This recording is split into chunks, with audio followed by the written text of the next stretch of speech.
dadka mar waliba ka gaabsa hawraartaada maxaa yeelay waxaa jira dad marka ay hal qalad kugu arkaan inkiraya wanaagyadaadii hore oo dhan xadid oo yaree maalayacniga maxaa yeelay maalayacniga badani waxa uu keenaa shalay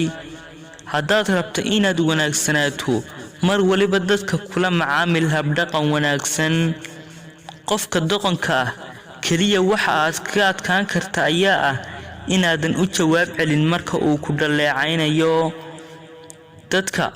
mar waliba ka fogee shartaada iyo dhibaatadaada mar walibana tus wanaagaaga iyo waxqabadkaaga quruxda badan leh dadka waxa aad ku kala saari kartaa oo aad ku kala karan kartaa wanaagooga iyo xumaantooda marka aad dhibaataysan tahay oo marka